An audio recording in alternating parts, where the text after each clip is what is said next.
Does anyone have any questions?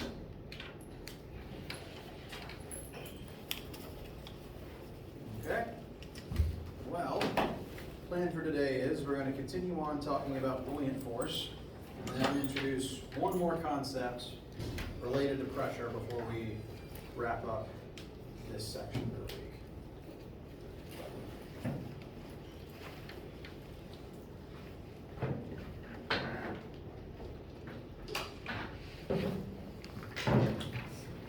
So, last time we discussed how when you submerge a solid object in a fluid, and that's any fluid, it can be a liquid or a gas, it's going to exert pressure on them based on the depth, and it's also going, therefore, to exert force on all the sides of that object.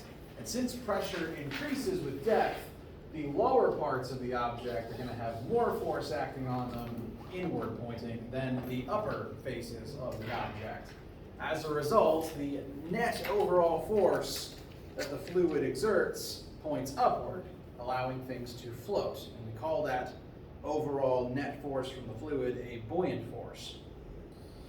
Also referred to as Archimedes' principle, thanks to an old story involving Archimedes. Formula for that is buoyant force equals fluid density, that's specifically the density of the fluid, not of the object that is floating, times the submerged volume of the object that is doing the floating. So first is density of the fluid you're floating in, and second is the submerged volume of the object that is doing the floating, and then lastly times gravity. Specifically, the magnitude of gravity. We don't care about the negative sign because buoyant force points up. So I recommend putting absolute value brackets around on your formula sheet.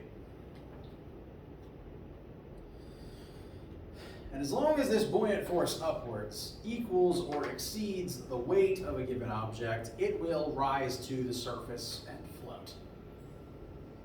If this buoyant force is not enough to overcome gravity, the object will sink, although it will still feel lighter underwater than it will in air, because any amount of buoyant force still works against gravity. Any questions with the formula or the concept before we apply it to some practice?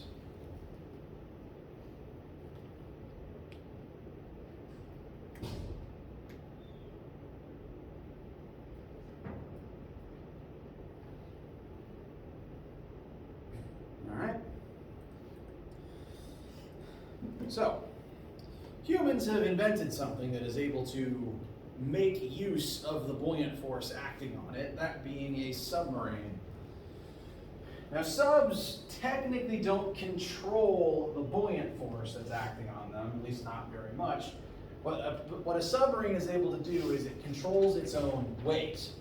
Most subs have holding tanks where they either bring in salt water from the ocean around them to weigh more and therefore sink, and then they're also able to expel the salt water out of those tanks in order to make the sub lighter, which means that the buoyant force would then become more powerful than gravity and allow the sub to rise. There are certain subs that use different models to control this. This is kind of the original model. So they've improved on the design since then, but this is the basic notion. So we are going to examine the buoyant force acting on this very poorly drawn submarine.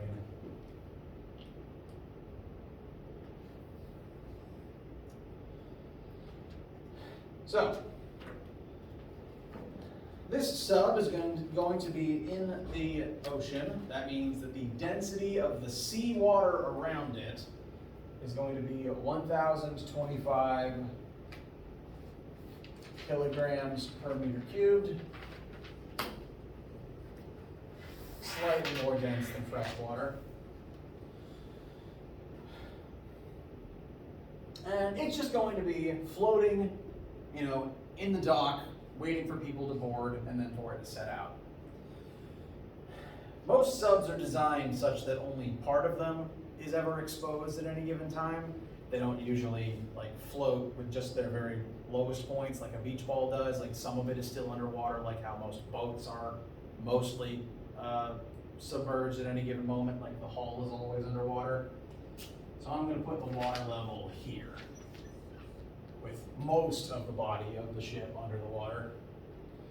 So just like you were surfacing to let people onto the deck to then let them into the ship.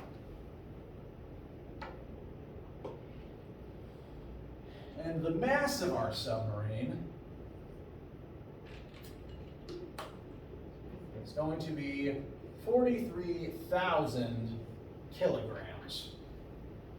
For a sense of scale, most commercial cars tend to be about 1,000 or 2,000 kilograms. So several order of magnitudes larger than any vehicle that you would reasonably encounter on the road. And we are going to examine how this thing floats.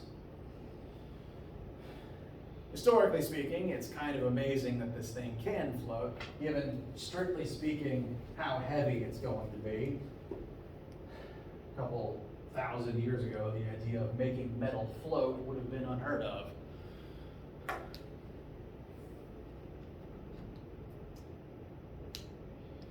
So, first question. If this is the mass of the submarine, what is, that is just the mass of the metal. We're not adding in any salt water to make it safe. So the tanks are empty, and this is the total mass of the metal of the body of the ship. What must the buoyant force currently acting on this submarine be?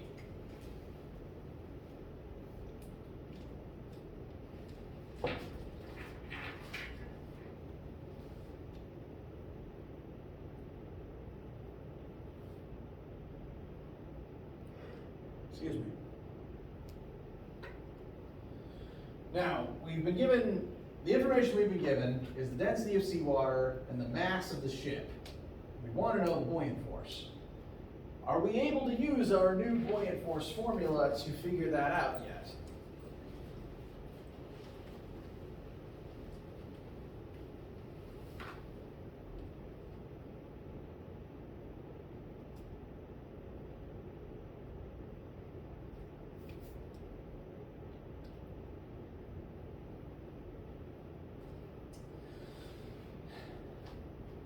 Your facial expressions tell me that you've noticed we don't know the volume yet, which means we actually can't use this formula to find buoyant force. So we're going to have to figure out an alternative method to determine buoyant force, and then later we'll plug buoyant force in and find volume that way. So, given what we know, I'm going to look at all of the forces that are acting on the submarine right now. I'm going to do like we did when we first started talking about force. Draw force arrows, identify every single force that's currently acting on the sub. We know it's floating, so there's some buoyant force lifting it upwards. And if this is happening on Earth, which it is, I would tell you if it wasn't, there is some force of gravity pulling it down. And ignoring things like wind and waves that we can't account for, those will be the only two forces currently acting on the vessel. If you want the sub to float at a dock, not going anywhere, what does the net force on it have to be?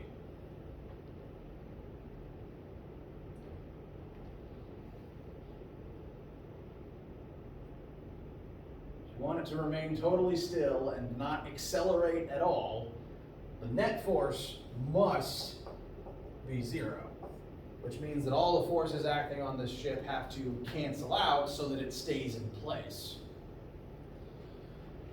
And there's only two forces here that we've taken account of that would need to add together to become zero. We got the buoyant force up and the force of gravity down. If these are the only two forces here, and they have to add up to zero, that means that the two of them must be equal and opposite. So buoyant force is the opposite of gravity. So I just took 0 equals buoyant force plus gravity, sent gravity over to the other side, that would make it negative. Buoyant force equals the opposite of the sub's weight. And this is a rule that you can put in your notes for any time something is floating. If something's floating, the buoyant force must cancel out with the weight of that object. If those two numbers are not equal, it will not remain in place in the water. If buoyant force is less than gravity, the object sinks because it's not strong enough to keep it up. If buoyant force is more than gravity, it won't float because it's technically going to rise until the two equal out. If buoyant force is too big, that's like when you're holding the beach ball underwater. It rockets up to the surface until the buoyant force reduces and is of equal strength to the weight.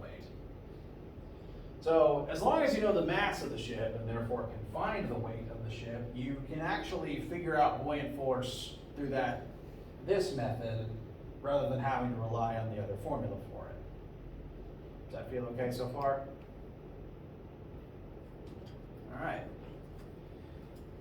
So how do we find the weight of anything? We're going to multiply its mass in kilograms times negative 9.8. The negative sign that I have included in my math will take care of the negative that is in the G.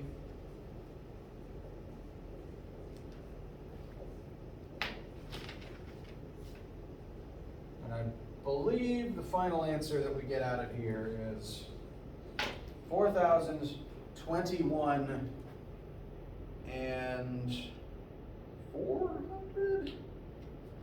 Double checking. Yep, 421400 newtons. So that number represents not only the weight of this ship, but also the amount of buoyant force needed to keep it on the surface. And that's a lot of force. Just for scale, that's over 400 times what I, average human adult male, weighs. So it's a lot of force, and you need a lot of force to keep any metal boat afloat, whether it is a sub or not. And it accomplishes this because, as we'll calculate in a minute, there's a large amount of ship underwater displacing water. So there's going to be a fairly large submerged volume to generate that needed amount of buoyant force. Any questions or issues with finding this number? Is that a negative sign? This is a negative sign, yes. And that negative is there because of how I laid out my net force logic here. The net force must be 0, and the net force is defined as the sum of all the forces. So these two things added together must be 0. For that to be correct, one of them would have to have the opposite sign of the other one. So whatever buoyant force is, gravity is the same number but negative. And so if I then plug a negative G into this, the two negatives will cancel and give us a positive value for buoyant force since it points upward. Does that answer the question? Cool.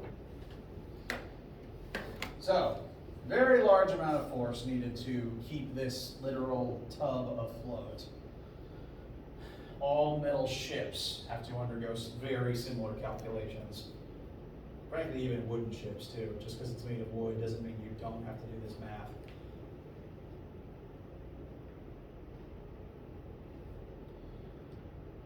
And so we kind of found the slightly alternate way to determine that buoyant force. Now that we have that number, we'll be able to use it in the buoyant force formula. So kind of using it in a little slightly different way than intended. The next question says that only 1/5 of the submarine is exposed while it is floating. So out of the entire volume of this particular vessel, this portion that is above water is only 1/5 of the sub's entire volume. That implies that 4/5 of the sub's volume is under the water. And the buoyant force formula only cares about the portion of sub that is beneath the water's surface. surface. As far as that formula is concerned, that 1/5 above the water may as well not exist. Because if it's not displacing water, it's not generating buoyant force. So with that information, our first question is, what is the volume of the submarine that is currently under the water? What is the needed amount of submerged sub-volume in order to generate this required amount of buoyant force? And thankfully, that's exactly what the buoyant force formula is able to tell us. The volume term in that formula specifically is the volume of the submerged portion of the solid object. If you don't already have the subscripts fluid and submerged object attached to the density and volume terms in your notes, I recommend putting them there. Because you want to make sure that it's the density of the fluid and the volume of the solid. So they do not refer to the same object. But now that we know buoyant force, we can actually use this formula to tell us the volume. Any questions before proceeding? All right. So, plug in all the numbers we've got. Buoyant force we found was 421,400 newtons.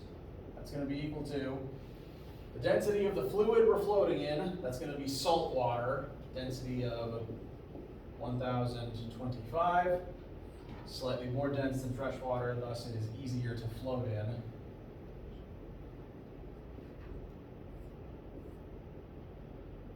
Times V submerged, so we're going to leave that as a letter for us to solve for. And lastly, the magnitude of gravity on planet Earth. Again, we don't really want the negative sign here because the buoyant force formula specifically is meant to generate positive numbers. So absolute value around that G, we don't want that negative in there because then we would end up getting a negative volume, which as a concept makes less than 0 cents.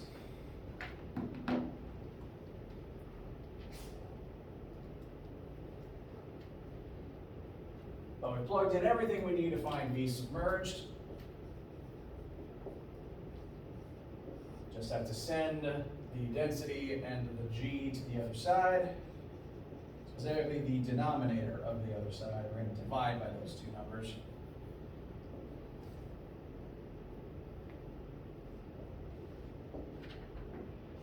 And that should tell us that there is about 42 meters cubed of submarine underwater.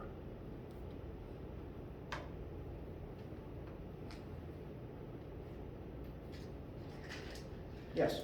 Okay, so what's really the 1/5 there for? We are going to make use of that momentarily. Okay.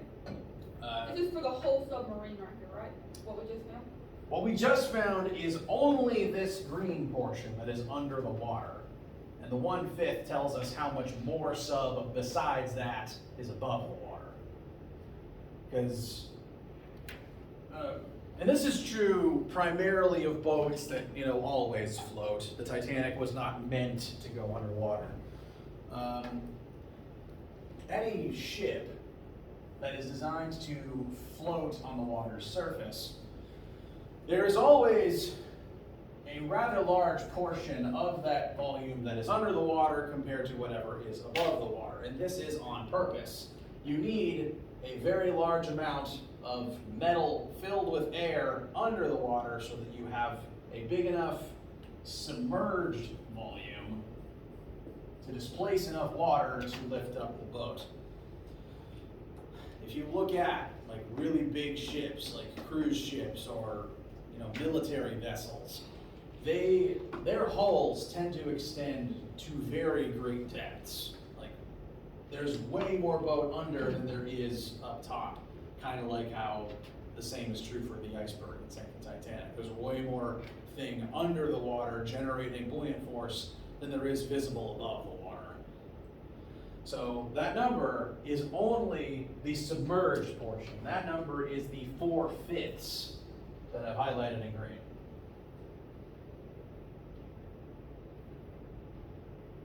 Did I answer the question? All right. So we have answered the question, what is the volume of the sub that is under the water? Because that's the only portion that the formula acknowledges, that's the only portion that the formula needs to generate the buoyant force. And compared to some of the other bigger numbers in the question, 42 meters cubed may not seem like a lot. However, meters cubed are pretty big. This is a 2 meter stick. So if I use this to generate a 2 by 2 by 2 cube, so a big cube with this is its height, this is its depth, this is its width, that would be 8 meters cubed. And this sub would have 5 of those lined up end to end under the water for your living space. So it is a lot of space. It's not a very big submarine, but it's not tiny.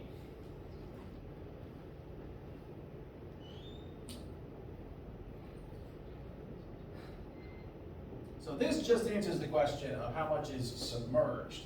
To find the total volume of the entire ship, we're going to have to employ a little bit of math logic puzzle.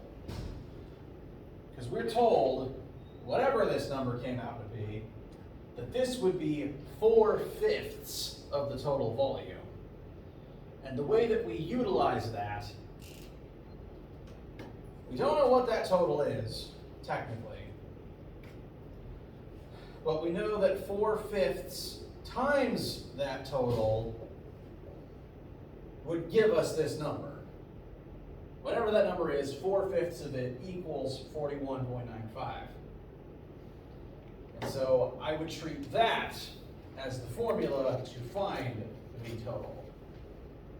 Can we just divide 41 by 4 and then add that on? Almost.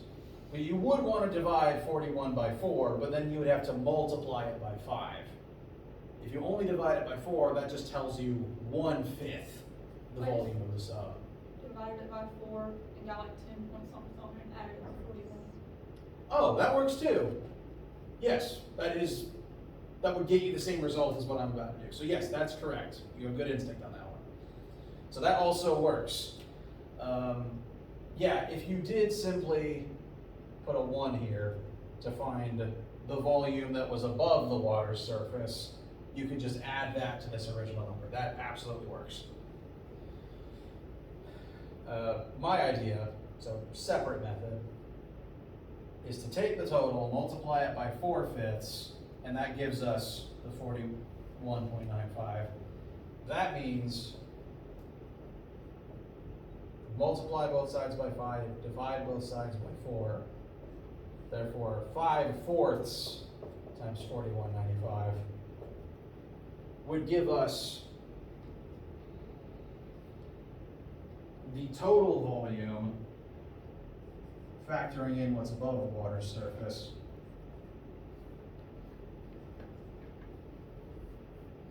of about 52.44 meters cubed. So there's about 10 meters cubed more living space above the water right now. So more than one way to determine that final answer. This is not the biggest submarine that's ever been invented, and I still wouldn't want to live on it because it would still be pretty cramped. But if you are ever offered the position of submarine operator, it does pay a lot of money as compensation for having to live in a soup can with no Wi-Fi.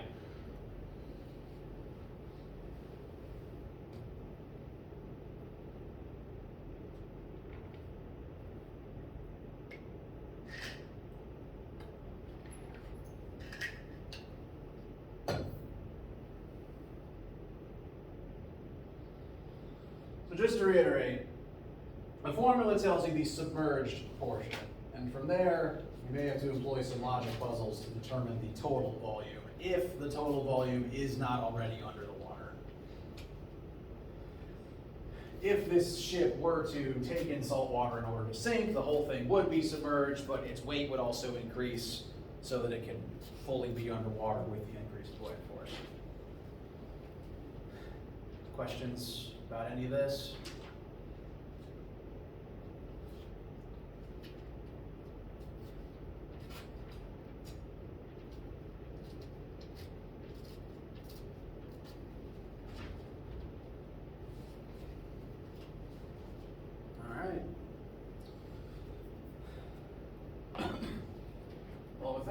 said and done, there's only one more thing I want to talk about today. Just want to introduce a new concept that will segue us into next week.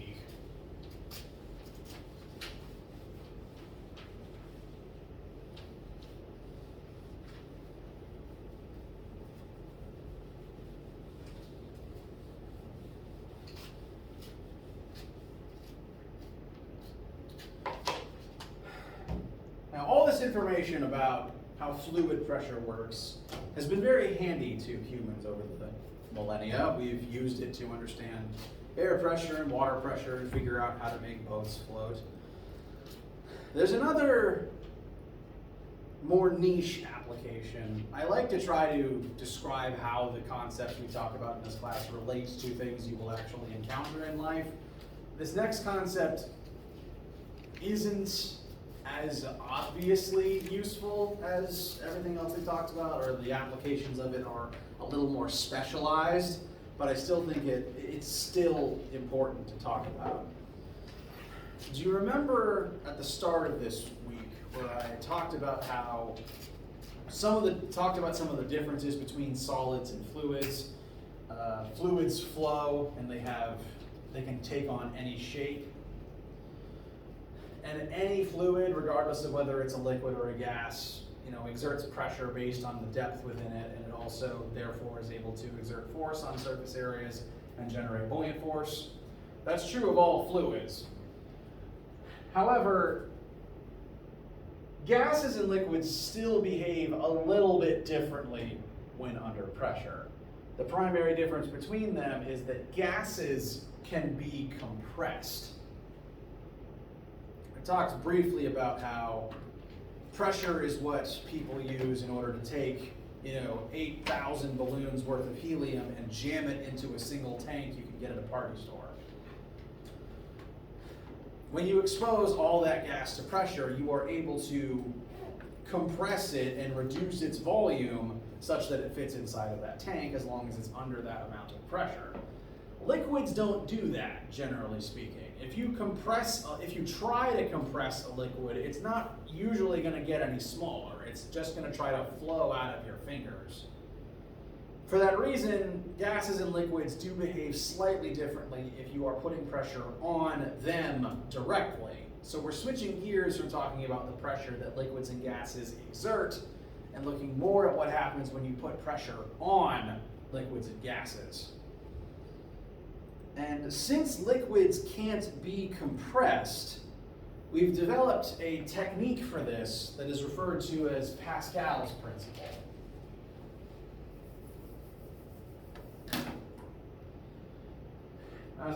As I said, this one has less obvious applications in daily life. I'm going to try to compare it to one of the most accessible examples that I know of, or at least the one that's easiest for me to draw.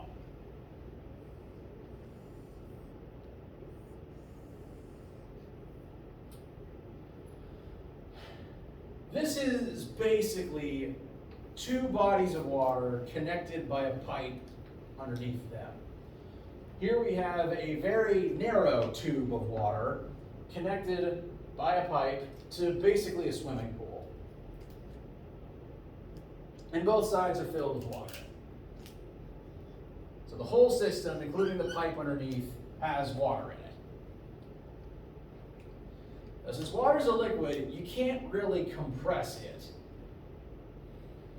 Meaning that if you were to try to exert force on one side of it, either the water would just flow around your hand, or it would flow somewhere else as a result of that force. It's kind of hard to press on a liquid. If you were just to try to slap the surface of water, it would just flow around your hands. So in order for humans to exert force on water, we've had to invent specialized equipment for that. Namely things like pistons and plungers that have a complete seal around them. So on the narrow side of this system, this narrow tube of water that's over here, I have designed a piston plunger that the surface area of it is just the right size and is sealed in such a way that if I use it to push down on the surface of the water, water can't simply rush past it, water cannot escape. So I can use this method to perfectly exert force on the surface of the water and actually push the water around.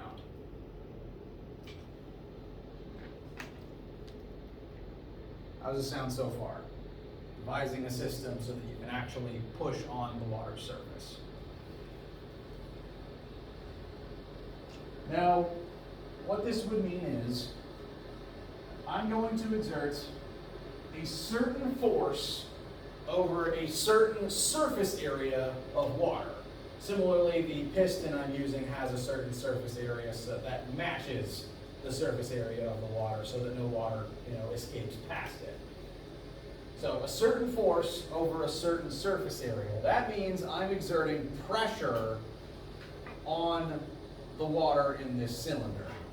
This force over area is pressure. So this process means we're going to exert pressure on one side of this system. And when we exert pressure on this water, if I'm physically pushing down on it and it can't escape back past the cylinder, what do you think the water is going to do?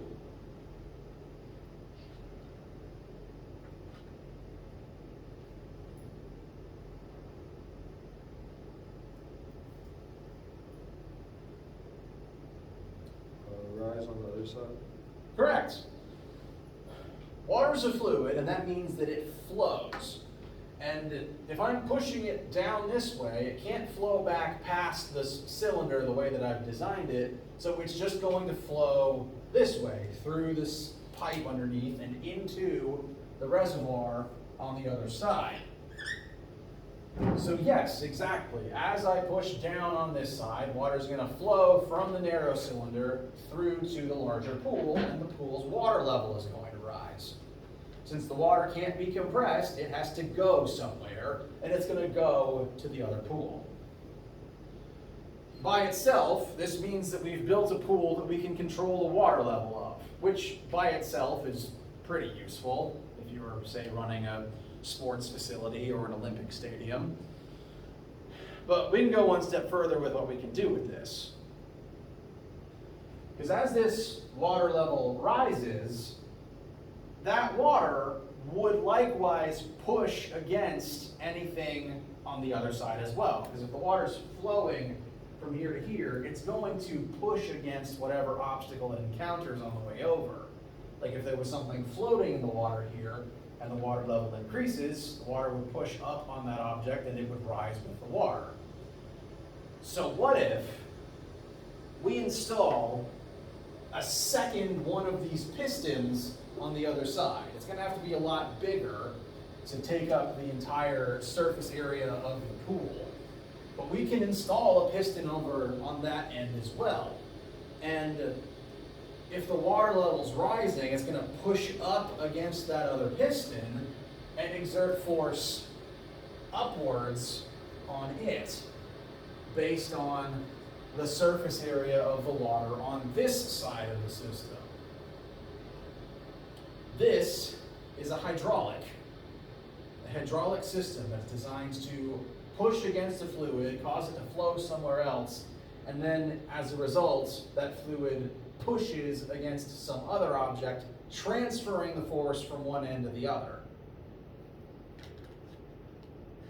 And what the formula titled Pascal's principle tells us is the pressure on either side of this system would need to be the same. The force over surface area on this end has to match the force over surface area on the other end. This is why water pressure in your house, your dorm, your workplace, that's why the water pressure in the pipes matters, because if the pressure's down in part of the building, that's likely the pressure that's causing water to flow through all the pipes in the entire building. So if water pressure is down in one section, water pressure is going to drop everywhere else, and that's going to affect the speed at which the water flows and how much force the water is able to exert on the other side.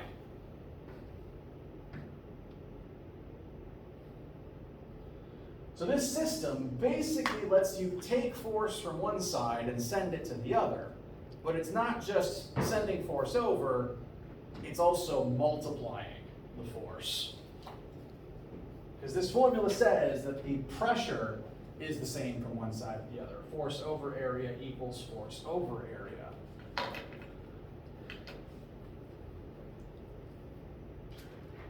So as an example, let's say on that smaller side, we exert 1 Newton of force over a 1 meter squared surface area piston. On the other side, if the second piston, if the larger tank actually had the same surface area, you'd get the same amount of force. So it would just be transferring it from one side to the other. But if you increase the area, the force on the other end has to rise to match it. If these two stay the same, 1 over 1, for this equation to work out right, the force on the other end would have to increase with the surface area. So if you double the surface area, you double the force output. Likewise, if you triple the area, you triple the force output, times 100 times 100. So this machine, this hydraulic system, multiplies force as long as the cylinder on one side is much smaller than the pool on the other side. This is the basis of all hydraulic and also all pneumatic systems. And the reason I drew the picture like this is because this is how it works in car shops. At least it's historically how some of the machines work in car shops, to lift up your car. Cars weigh a lot, and it would take a lot of machinery or a lot of jacks in order to, lift it 6 feet in the air such that someone can operate underneath it.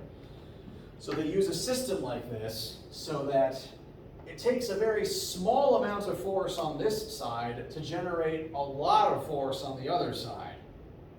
So one person just pumping a lever with, normal human effort can generate, 1,000 times more force on the other side if the areas are calibrated correctly, to generate 1,000 times more force and actually get the car into the air.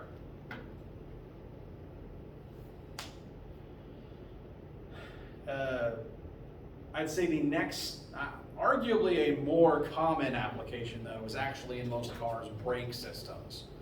You ever heard of brake fluid? Most car systems, most brake systems do this. It's brake fluid instead of water, and when you push down on the brake pedal, you've got a piston on the other side pressing into the wheel well of your car with the brake pad in order to slow down the tires. So it does come up, it's just used more often in engineering, or thought about more often in engineering than, it still affects your daily life, but a lot of people don't tend to think about it. We refer to this as Pascal's principle, the same Pascal that the unit of pressure is named after. And this system is neat because it can multiply force. It can make tasks a lot easier. The one downside is if you wanted to lift this car 2 meters into the air, you'd have to pump down on this side 20 times, not even 20. It would take way more than 2 meters of pushing this cylinder down on the other side to make it actually rise. If you push down 1 meter on this end, the car might rise by a centimeter. The key downside to this system is the distance each side moves as a result of this. But it still creates some possibilities that we wouldn't have otherwise. Some very useful mechanisms, like again, car brakes, and also basically a jack system to lift heavy objects. Anytime something is either a hydraulic or a pneumatic, this is secretly what it's doing. Pneumatic just means it's using gas instead of liquid. Questions? All right. Well, that's everything that I got through with the other class, so I say this is a good place to call it a break for the weekend. pick up with here, work some more examples next week, continue moving on through 2 weeks of pressure stuff. There's 2 chapters of pressure, and then we're going to do 2 chapters of heat and thermo. Any questions or needs for right now? All right, then we'll close it down here, and I hope you guys have a great weekend.